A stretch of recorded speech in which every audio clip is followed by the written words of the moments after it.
Graham Walker kneeled before the two fresh graves, his calloused hands placing wildflowers on the small mounds of earth that now held his entire world. The Arizona sun beat down mercilessly, as if mocking his grief with its persistence to shine.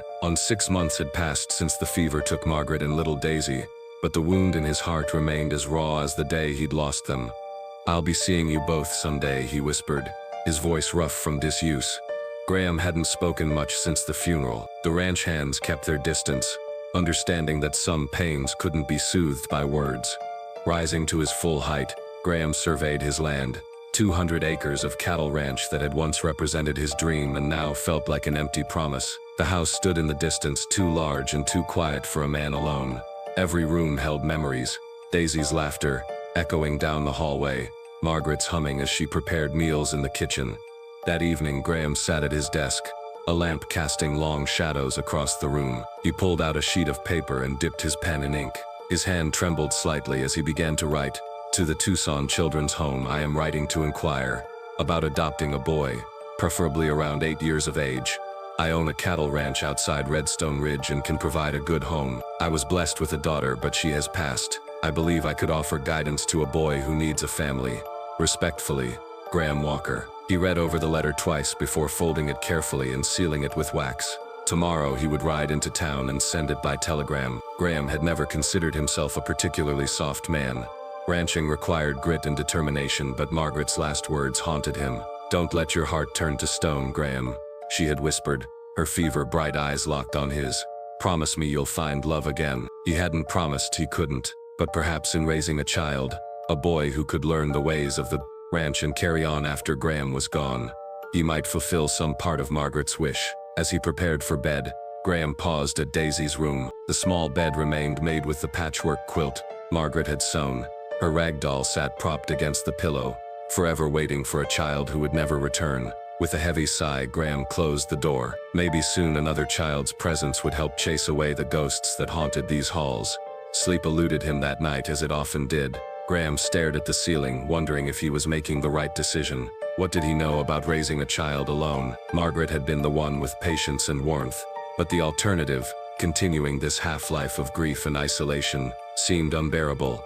If nothing else, having a boy around would give him purpose beyond the daily operations of the ranch. As dawn broke, Graham rose with renewed determination. He would send the letter today, and perhaps soon the empty spaces in his home would echo with a child's footsteps once more. Redstone Ridge's train station was hardly more than a platform with a small shelter, but today it buzzed with unusual activity. Graham stood apart from the small crowd, adjusting his collar nervously. The telegram from the orphanage had arrived, just 3 days ago.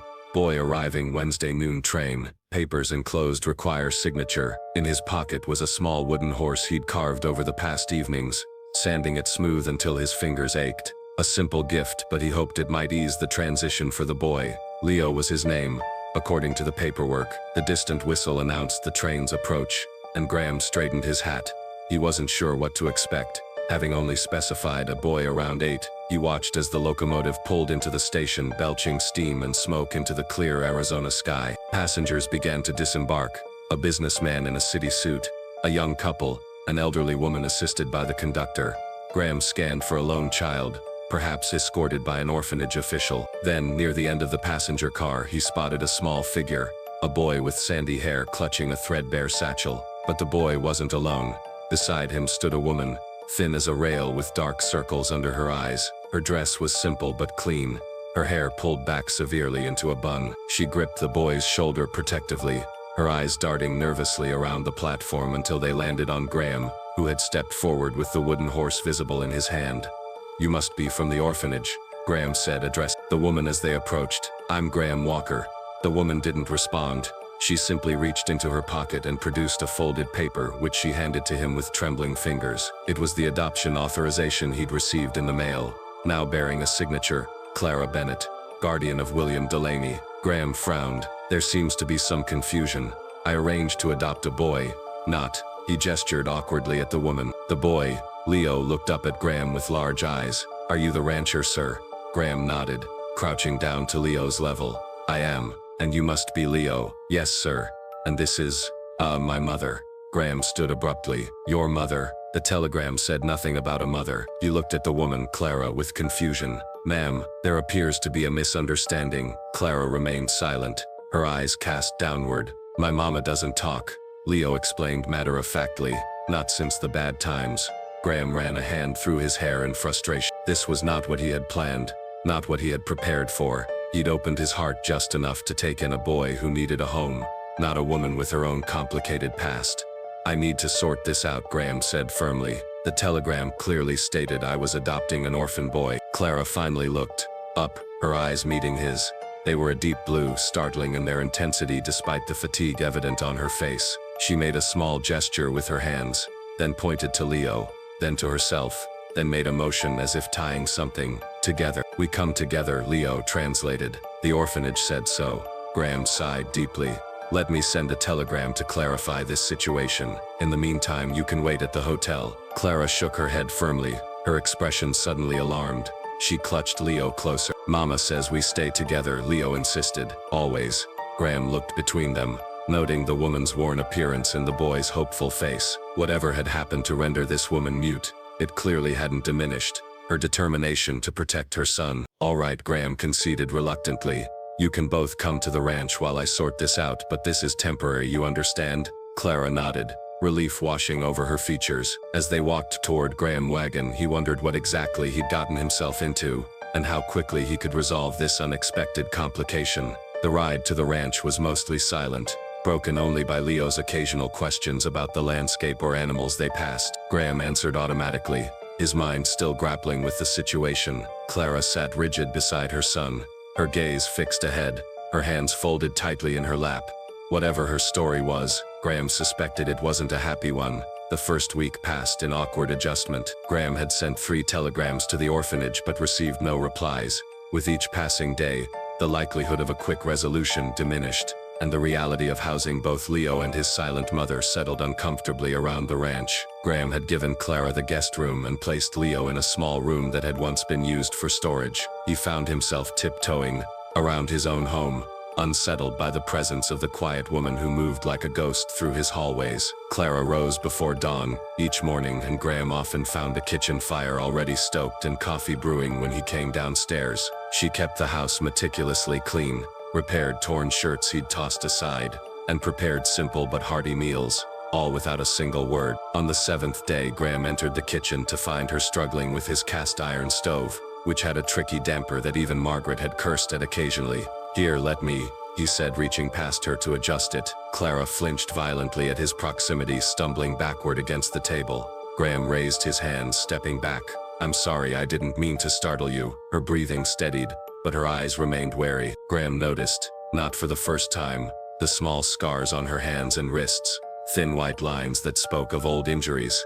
She nodded slightly in acknowledgement of his apology and gestured toward the stove questioningly. Slowly, as if approaching a spooked horse, Graham demonstrated how to work the damper. It sticks sometimes. You need to lift it slightly before turning. Clara watched intently, then tried it herself, succeeding on the 2nd attempt. A small smile touched her lips, and she nodded in thanks. Later that morning, Graham took Leo to the barn, deciding the boy should learn something useful if he was to stay for a while. Have you ever been around horses? Graham asked as they approached the stables. No, sir, Leo replied, eyeing the large animals with a mixture of fear and fascination. We lived in the city before we had to leave. Graham chose not to press for details. Instead, he lifted the boy onto a fence rail and showed him how to hold out his palm flat, with a carrot for his gentlest mare.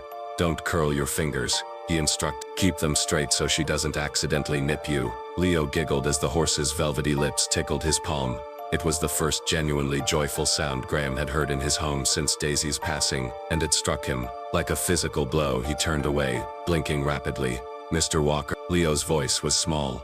Are you all right? Graham composed himself before turning back. Yes, just got some dust in my eye. Now would you like to help me feed the rest of them? That afternoon, as Graham split wood outside, he noticed Clara watching from the window. When their eyes met, she didn't look away. Instead, she raised her hand in a small wave. Graham found himself returning the gesture before he realized what he was doing. That night, a cold front swept in from the north, bringing the first hint of the approaching winter. Graham added extra logs to the fires, and left additional blankets outside the doors to their rooms. As he passed Clara's room, he heard her coughing softly. Before he could think better of it, Graham knocked gently. After a moment, the door opened slightly, and Clara's questioning face appeared. "I heard you coughing," he explained, suddenly feeling foolish. "There's a chest bomb, Margaret, my wife used to make. It might help. I'll leave it here." He placed a small tin on the hallway table. Clara's eyes softened. She reached out hesitantly and touched his arm, just the lightest pressure of her fingertips, before withdrawing back into her room. That night, lying awake in his bed, Graham realized it was the first time anyone had touched him with gentleness since Margaret died. The thought both comforted and disturbed him in equal measure. 2 weeks into their stay, the skies opened in a deluge that trapped them all indoors. Rain lashed against the windows and thunder rattled the panes. By nightfall, the storm had intensified, and Graham secured the shutters against the howling wind. "Will the animals be okay?" Leo asked anxiously, as a particularly loud crack of thunder shook the house. "They're safe in the barn," Graham assured him. "Those walls have withstood worse than this." Clara sat in a corner chair, mending one of Leo's shirts by lamplight. Graham had noticed how the boy's clothes, though clean and carefully maintained, were becoming too small. Tomorrow, he decided, he would bring down some of his own childhood clothes from the attic. His mother had preserved them in cedar chests, and though they'd be old-fashioned, they would fit the boy better. As the evening wore on, Leo fell asleep on the sofa near the fire. Graham gently lifted him to carry him to bed. "He's get heavier," Graham commented as he adjusted his hold on the sleeping child. Clara nodded, a fond expression softening her features as she watched her son. She rose to follow Graham, turning down Leo's bed covers as Graham laid him down. The domestic choreography felt natural, and for a moment, Graham allowed himself to imagine this was his family, that the years of loneliness were behind him. The thought sent a jolt of guilt through him. He stepped back abruptly, nearly colliding with Clara. "I should check the livestock one more time," he muttered, despite the raging storm.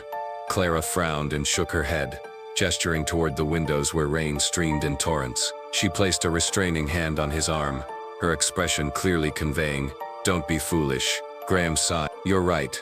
It can wait until morning." They returned to the main room in awkward silence. Graham added another log to the fire while Clara resumed her seat, picking up her mending. The howling wind and drumming rain filled the silence between them. "I lost my wife and daughter to fever last winter," Graham said suddenly, surprising himself. He hadn't spoken of them to anyone in months. Daisy was 6. She loved storms, used to say the thunder was angels moving furniture. Clara looked up, her needle paused mid-stitch. Her eyes held neither pity nor empty consolation, just quiet understanding.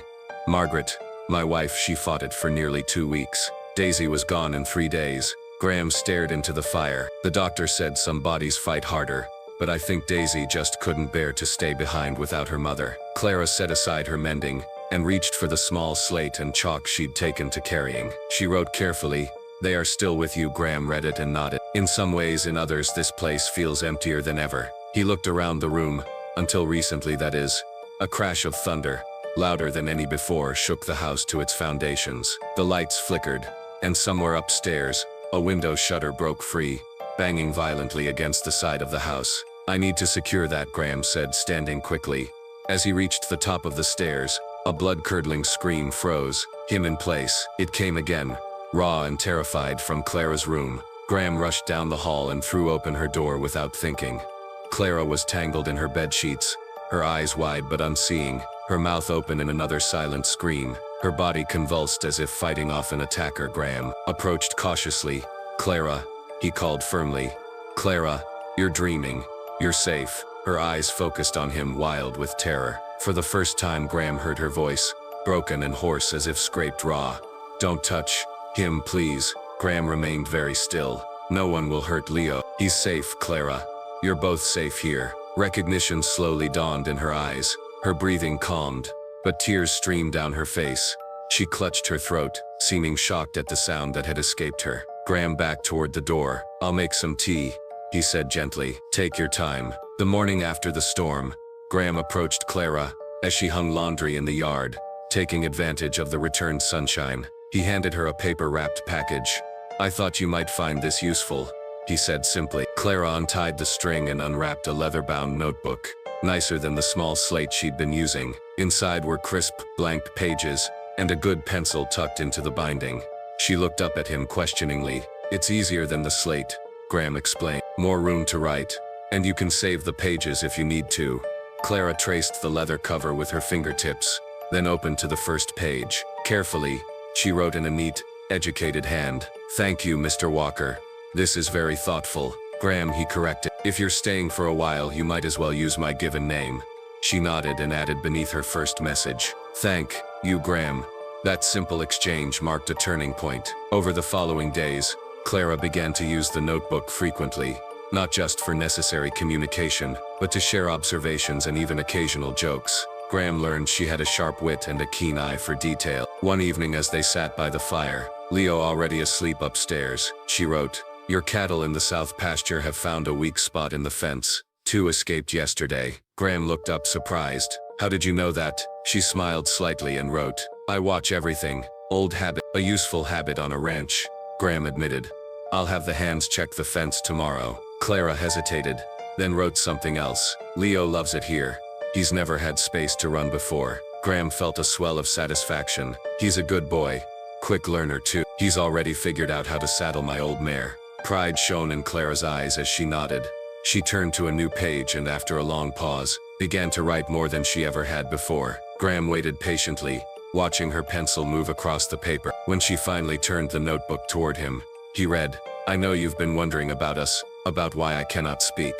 I was not born this way. 3 years ago, after my first husband died, I remarried. He was respected, powerful, but behind closed doors he was cruel. When I tried to leave, taking Leo, here the writing became unsteady. The letters pressed harder into the page. She continued, he caught us. He said if I ever used my voice to tell anyone what happened in our home, he would ensure I'd never see Leo again. He had the power to do. That night, his hands around my throat, something broke inside. When he finally let go, my voice was gone. The doctors said it was shock. He told everyone I had suffered a nervous collapse. After that, I stopped trying to speak. Even when I could feel words forming, I choked them back. It became easier to be silent than to remember his threats. Graham felt a cold rage building inside him as he read. He looked up to find Clara watching him anxiously, as if fearing his judgment, or worse, his disbelief. No one will ever hurt you like that again, he said, his voice low and fear. Not while I draw breath. Clara's eyes filled with tears. She took the notebook back and wrote, We cannot stay forever. He's still looking for us. How can you be sure? A man like him doesn't forgive what he sees as betrayal. His pride wouldn't allow it. Graham considered this. Does anyone know you came to Arizona? She shook her head. Then perhaps you're safer here than you think, he suggested. This ranch is remote. People in town mind their own business. Clara wrote again. I don't want to bring danger to your door. My door, my choice, Graham replied firmly. He hesitated, then added more gently. Besides, Leo needs stability and you both need time to heal. Clara studied him for a long moment, her expression unreadable. Finally she wrote, You are a good man, Graham Walker. I'm trying to be, he answered honestly. The days grew shorter and cooler as October gave way to November. The ranch settled into a rhythm that increasingly included both Clara and Leo as more than temporary guests. Graham had stopped sending telegrams to the orphanage weeks ago. Leo followed Graham everywhere, absorbing lessons about ranching, with an enthusiasm that made the old hand smile. He'd taken to calling Graham Mr. Graham in a tone of such reverence, that Graham had to hide his pleasure behind a gruff exterior. Mr. Graham, can I help with the branding tomorrow? Leo asked one evening as they returned from checking fence lines. Branding's hard work, son, Graham replied, and dangerous if you don't know what you're doing. I learn quick, Leo insisted. And I'm stronger than I look. Graham ruffled the boy's hair, a gesture that had become natural over the weeks. We'll see. Maybe you can help Jenkins keep the tally. Leo beamed as if he'd been offered the most important job on the ranch. As they approached the house, the smell of fresh bread greeted them. Graham had almost forgotten what it was like to return home to cooking smells in a warm hearth. Inside, Clara was placing the final dish on the table. She looked up as they entered, her face transformed with a smile. Something smells mighty fine in here, Graham said, hanging his hat by the door. Mama made stew like your wife used to, Leo announced. She found the recipe in that book on the shelf. Graham paused, surprised. The cookbook had been Margaret's prized possession. He hadn't opened it since her passing. Clara held up her notebook. I hope you don't mind. Margaret would be pleased to see her recipes being used again. Dinner that night was the most comfortable they'd shared yet.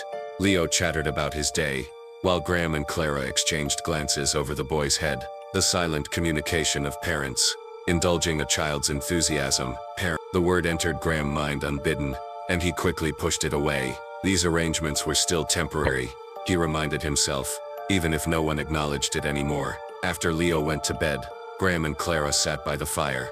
On this night, Graham noticed she seemed preoccupied, writing and then scratching outward several times. "Something on your mind?" he asked. Clara hesitated, then turned the notebook toward him. She had drawn a simple sketch of the ranch house, surrounded by trees that weren't there. Beneath it she'd written, "The west side would be perfect for an orchard. Apple and peach trees would thrive with the water from the creek." Graham raised his eyebrows. "An orchard? That's thinking long-term." She blushed slightly and started to cross out the words, but Graham gently stopped her hand. "I like it," he said. "Margaret always wanted fruit trees. I never got around to planting them." Clara wrote quickly, "We could start in spring. Leo and I could help." Graham noted the "we" and "could" with a mixture of hope and apprehension. "Spring's a ways off yet," he said carefully. She nodded, turning to a new page. After a pause, she wrote his name, Graham. Then beside it she drew a small heart. The simple gesture struck him like lightning. Graham stared at the page, his throat suddenly tight. When he looked up, Clara was watching him, vulnerability and something deeper in her eyes. "Clara," he began, not knowing what he wanted to say. She shook her head slightly and took the notebook back, writing, "I'm not asking for anything. I just wanted you to know that you've made me feel safe for the first time in years." Graham stood abruptly, moving to the fireplace. Emotions he'd kept, buried since Margaret's death, threatened to overwhelm him. Grief and guilt mingled with a new, tentative hope. He wasn't ready. "It's getting late," he said, his voice rough. "We should turn in." Clara's face fell, but she nodded, gathering her notebook. As she passed him on her way to the stairs, she paused and lightly touched his arm, before withdrawing to her room. After she left, Graham poured himself a small whiskey and stared into the dying fire. If Margaret were here, what would she tell him? Would she give him permission to open his heart again? "It's too soon," he whispered to himself. "Too complicated." The first snow of winter dusted the ranch in early December. Leo woke Graham at dawn, his excitement impossible to contain. Mr. Graham, Mr. Graham, it's snowing." Graham groaned good-naturedly. "So I see. And at this ungodly hour too." After breakfast, they ventured into the snow-covered yard. Graham caught Clara watching from the window and gestured for her to join them. The morning passed in a blur of snowballs and laughter. For a few precious hours, they were simply a family enjoying the season's first snow. Later, Graham announced he needed to ride into town for supplies. Leo eagerly asked to come along, and with Clara's approval, they set off together. In Redstone Ridge, Graham left Leo at the general store while he visited the post office. The postmaster, Perkins, greeted him warmly. "Mitchell, haven't seen you in weeks. Got some letters for you." As Graham turned to leave with his mail, Perkins called him back. "Almost forgot. This came in for posting at the sheriff's office." He handed Graham a notice. "Sheriff asked all of us to keep an eye out." Graham's blood ran cold as he stared at the paper. Under the bold heading, "Wanted," there was a crude sketch of a woman who could easily be Clara. Alongside the words, "Clara Bennett, for the abduction of William Delaney. Reward of $500 for information leading to their return to Judge Marcus Delaney of Pennsylvania." "Something wrong, Mitchell?" Perkins asked, noting Graham's pallor. "No," Graham said quickly, folding the notice and stuffing it in his pocket. "Bull, just reminded me of someone is all." He collected Leo and hurried through the remainder of their errands. Back at the ranch, he waited until Leo was occupied with the ranch hands before seeking out Clara in the kitchen. "We need to talk," he said quietly, placing the wanted notice on table between them. Clara's face drained of color as she read it. Her hands trembled violently. "Is he right?" Graham asked directly. "Did you kidnap Leo?" Clara's eyes flashed with anger. She wrote furiously, "No, Leo is my son from my first marriage. Marcus is his stepfather, not his father. The birth certificate proves it." "Then why does the notice claim otherwise?" "Marcus has connections in law enforcement. He can make documents say whatever he wants. When William died, I had nothing. Marcus offered marriage and security. I didn't know what he was really like until after the wedding." He started criticizing Leo for being too sensitive. Then came punishments, belt whippings for the smallest infractions. "And when you tried to interfere," Clara touched her throat briefly, then wrote, "The same but worse." and threats about sending Leo to a reform school where they'd make a man of him. So you ran. One night he went too far. Leo spilled ink on Marcus's papers. Marcus broke his arm. We left that night with nothing but what we could carry. The orphanage. A stop along the way. When your letter came seeking a boy to adopt, the matron suggested it might be a solution. Somewhere remote where Marcus wouldn't look. Clara wrote desperately, "We'll leave tonight. I won't bring danger to your door." "No," Graham said firmly. "Running now would only make you more vulnerable. Winter's setting in. You have nowhere to go." But the notice makes no mention. "Arizona," Graham pointed out. "I doubt he knows you're here." Graham reached across the table and took her hand. "Clara, I won't let anyone take Leo from you, or you from this home." She searched his face, hope warring with fear in her eyes. That night, after Clara and Leo had gone to bed, Graham sat alone by the fire, the wanted notice burning to ash in the grate. The protective rage he felt surprised him with its intensity. "I won't lose another family," he whispered to the flames. "Not to fever, not to a man who uses law to mask cruelty." Sheriff Daniels was a man whose weathered face reflected decades of frontier justice. He listened without interruption, as Graham explained the situation, carefully omitting Clara's name. "So this woman and her boy," the sheriff said when Graham had finished. "They're staying at your place now?" Graham nodded. "They've become important to me. Never thought I'd see the day." Graham Walker opened his home again. "What do you know about Pennsylvania judges?" Graham asked. "Depends on the judge. Some are decent men, others," he spat into a nearby spittoon. "Power corrupts, especially when it's wrapped in respectability. If such a man came looking for a woman and child he claimed were his, I'd need to see papers," Daniels said carefully. "Official documents have weight even out here." He paused. "Course papers can be lost, telegraphs delayed." Graham felt a surge of hope. "So you might move slowly?" "I might, especially if the woman and child seemed well settled with a respected rancher." He fixed Graham with a pointed look. "But if this judge is as connected as you suggest, he might bring men with badges or guns." "I understand. Do you?" "Because helping a woman keep her child from a man with legal claim could be construed as kidnapping. You could lose everything." Graham thought of Clara's silent strength, of Leo's growing confidence. "Some things are worth the risk." The sheriff nodded slowly. "Old Abe Hutchins has that cabin up in Coyote Canyon. Been empty since he passed. Might be a good place for someone to lay low if trouble comes." That evening Graham shared what he had learned with Clara. She listened intently, her eyes growing fearful. "We should leave," she wrote, "before we bring trouble to you." "And go where?" "With winter setting in, and a child to protect." Clara had no answer. "I've thought this through," Graham continued. "Sheriff Daniels suggested a cabin in the mountains. If we learn your husband is coming, you and Leo can hide there until we resolve the situation." "How will we resolve it?" Clara wrote skeptically. "I've written to my sister in California. Her husband is a lawyer. If we can prove the abuse, if there are witnesses who saw Leo's broken arm, we might build a case." Clara shook her head. "Marcus will deny everything. His word against mine, and I cannot speak."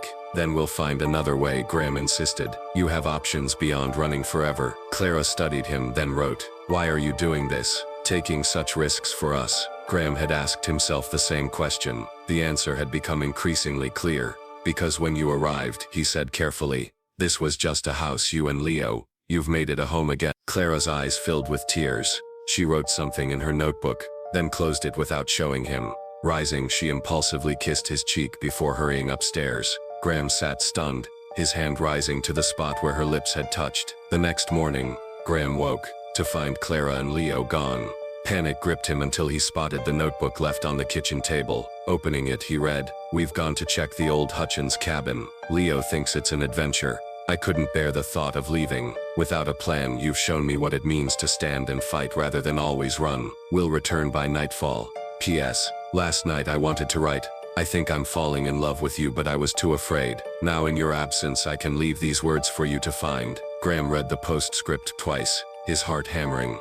The admission mirrored his own growing feelings. When they returned that evening, Graham met them at the door. He embraced Leo, then turned to Clara. Their eyes met in silent communication. "The cabin will do if necessary," Graham said simply, "but this is your home for as long as you want it to be." Clara nodded, a smile touching her lips. For now, it was enough. January brought bitter cold and news that chilled Graham blood. Someone had been asking after a woman and child, matching Clara and Leo's description. That night, Graham helped them pack essentials for the Hutchins cabin. Leo hugged him fiercely before climbing into the wagon. "You'll come soon?" Leo asked, anxiously. "As often as I can," Graham promised. "This won't be for long." Clara left her notebook open. "Be careful. Marcus is dangerous when crossed." "So am I," Graham replied quietly. He watched the wagon disappear into darkness, driven by his trusted ranch hand. The house felt instantly emptier without them. The following day, Graham rode into town. At the saloon, he found Sheriff Daniels nursing a whiskey. "He's here," the sheriff confirmed. "Checked into the hotel yesterday. Calls himself Judge Marcus Delaney of the Pennsylvania Superior Court. Has he spoken to you officially?" "Not yet. Been asking around town, showing a photograph, offering money for information." The sheriff finished his drink. "But he's bringing reinforcements. A federal marshal arriving on tomorrow's train." Graham felt his stomach sink.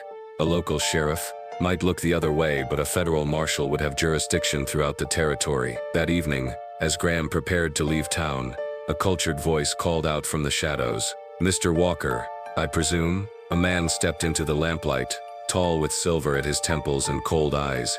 He carried a silver-headed cane that seemed more weapon than walking aid. "Judge Delaney," Graham acknowledged, keeping his voice neutral. "My reputation precedes me." "Good. That should make this conversation efficient." "I have nothing to discuss with you." "I believe you do," Delaney countered smoothly.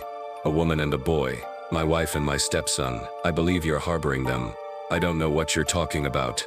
"Several people mentioned a woman and child staying at your ranch. A woman who doesn't speak." The judge twirled his cane. "Rather distinctive. If they left you," Graham said carefully, "perhaps there was a reason." The judge's eyes hardened. "Clara is mentally unstable since a nervous collapse. She's not fit to make decisions for herself or the boy." "Is that why she doesn't speak?" "A nervous collapse. So you have seen them. Tell me where they are, and I'll ensure your cooperation is noted favorably. And if I've nothing to tell you, then the federal marshal will search every inch of your property. This can be easy or difficult, Mr. Walker, but I will reclaim what's mine." Graham rode back to the ranch at a gallop, his mind racing. Doc Wilson was waiting when Graham arrived, sent by Sheriff Daniels. "You treated a lot of injuries over the years, Doc, including those not always caused by accidents." Wilson agreed. He produced medical documents. "Hypothetically, if I had examined patients with signs of abuse, particularly injuries to the throat severe enough to affect speech, such documentation might be persuasive to authorities." The next morning, Graham gathered several respected townsmen in the saloon and explained Clara's situation. Some seemed skeptical until Doc Wilson confirmed the medical evidence. Suddenly, Judge Delaney entered with a federal marshal. "Gentlemen," Delaney announced, "allow me to present my case." He produced documents proving his marriage and guardianship, plus medical reports. Clara's nervous condition. The marshal stepped forward. "By federal authority, I am authorized to retrieve Clara and William Delaney." Doc Wilson produced his medical journal. "I've documented evidence of physical trauma consistent with abuse." The telegraph operator stepped forward with a telegram. "This states that no physician in Philadelphia has diagnosed Mrs. Delaney with any mental condition, and the signatures on the medical reports appear fraudulent." Delaney's face darkened. "This is absurd. I am a respected judge, who apparently forged medical documents." Sheriff Daniels interjected. "Tell them," Graham suggested quietly, "how you broke a boy's arm for spilling ink, how you crushed your wife's throat until she could no longer speak." "You know nothing," Delaney snarled. "She was mine to discipline as I saw fit." Shocked, silence fell. Even the marshal stepped back, reassessing the man he'd accompanied. "Draw your gun and you're a dead man," Sheriff Daniels warned. His weapon pointed at Delaney, who had reached inside his coat. Delaney raised a derringer and fired at Graham. The shot went wide. In the ensuing struggle, Delaney slashed Graham with a concealed knife. As darkness clouded his vision, Graham heard the sheriff, "Get Doc Wilson. Mitchell's been stabbed." His last thought before losing consciousness was of Clara and Leo, waiting for him to return with news that they were finally safe. Graham awoke in Doc Wilson's surgery 3 days later. "Delaney?" he asked weakly. "In custody," Sheriff Daniels answered. The marshal was disturbed by his behavior, took him back to face charges of attempted murder, forgery and other offenses, and the warrant for Clara and Leo, suspended pending investigation. "It'll likely be dismissed once Delaney's deceptions come to light." Graham tried to sit up but was gently restrained by the doctor. "I need to tell them," he insisted. "They're waiting. I sent Jenkins to the cabin yesterday." The sheriff assured him. They know Delaney's been arrested. Jenkins will bring them to town today. That afternoon, Graham heard a commotion outside the doctor's office. Then the door burst open and Leo ran in, stopping short at the sight of Graham in the bed. "Mr. Graham, you're hurt." The boy's eyes filled with tears. "Just a scratch," Graham reassured him, holding out his hand. "Come here, son." Leo threw himself against Graham Good's side, hugging him fiercely. "Jenkins said you fought a bad man for us." "We all did," Graham corrected, looking up as Clara appeared in the doorway. She stood frozen, her face pale, eyes taking in his bandaged state. Then she was moving, crossing the room in quick steps. She knelt beside the bed, her hands hovering over him as if afraid to touch him. "I'm all right," Graham told her gently. "Truly?" Clara shook her head, tears streaming down her face. She pressed her forehead against their joined hands, overwhelmed with relief. "It's over," Graham continued. "Delaney is in custody. The marshal has suspended the warrants. You're both safe here now. No more running." Doc Wilson quietly ushered Leo out, giving them privacy. In the silence that followed, Graham stroked Clara's hair, allowing her the release she had denied herself for so long. When she finally looked up, her blue eyes were clearer than he'd ever seen them, as if a weight had been lifted from her very soul. "I should have sent you away that first day at the train station," Graham said softly. Clara shook her head, phatically. "No," Graham teased gently. "You wouldn't have preferred a less dramatic introduction to Arizona." She pointed to him, then to herself and Leo, then made a gesture of bringing them together. "Fate," Graham guessed. Clara nodded, then touched her heart and pointed to him. "I know," Graham whispered. "I read what you wrote in the notebook. I feel the same way." Her eyes widened in surprise, then softened. She leaned forward hesitantly, and Graham met her halfway, their lips touching in a gentle kiss that spoke of new beginnings. When they parted, Clara touched her throat, her expression suddenly determined. She opened her mouth, and Graham prepared himself for the familiar silence. Instead, a raspy whisper emerged. "Graham, my home." Graham stared in amazement. "Clara, you spoke." She nodded, her face radiant despite the effort those 3 words had clearly cost her. "Free now," she whispered, touching her throat again. "We're free now, finally." Doc Wilson, returning with Leo, overheard the exchange and beamed. "Well, seems the voice can return when the cause of its loss is removed." Leo rushed forward. "Mama, you talk." Clara nodded, holding out her arms for her son, as the 3 of them embraced, carefully, mindful of Graham's injury. Doc Wilson discreetly withdrew, leaving the newly formed family to their private joy. 6 months later, spring blossomed across the ranch. Graham and Clara watched as ranch hands planted their apple orchard. "Still think we need more peach trees," Graham commented, his arm around her waist. "Next year," she replied, her voice stronger now, though still soft. Daily practice had gradually restored her speech, each word a victory over the fear that had silenced her for so long. Leo raced past them, chasing his new puppy. His laughter, free and unguarded, filled the air, a sound that had become wonderfully common at the Mitchell Ranch. "Did you ever think," Clara asked, "that a misunderstood telegram would lead to this?" "Best mistake that ever happened to me," Graham answered honestly. Clara turned in his arms. "I love you," she said clearly, words first expressed in writing, now spoken aloud. "And I love you," he replied, "both of you." As they walked toward the house, Leo running ahead, Graham reflected on their journey from grief and fear to this moment of profound contentment. The ranch, once barren in his eyes, now flourished with promise. The silent woman had found her voice, and Graham Walker, who had vowed never to open his heart again, discovered that some vows were made to be broken. As the sun sets on our story of Graham, Clara and Leo, we're reminded that family isn't always what we expect. Sometimes it's what we find when we least expect it. Graham opened his door thinking he would adopt a boy, but instead found a complete family waiting to heal his wounded heart. Clara arrived unable to speak, but found her voice in the safety of true love. What unexpected blessings have appeared in your life disguised as complication? When has a misunderstanding led you to something beautiful you never would have found otherwise? Life's most precious gifts often come to us through detours we never planned to take. Share your thoughts in the comments below about a time when the unexpected changed your life for the better. Don't forget to like and subscribe for the next story about a mixed blood maid who was beaten in public, but a Apache warrior gets in her way.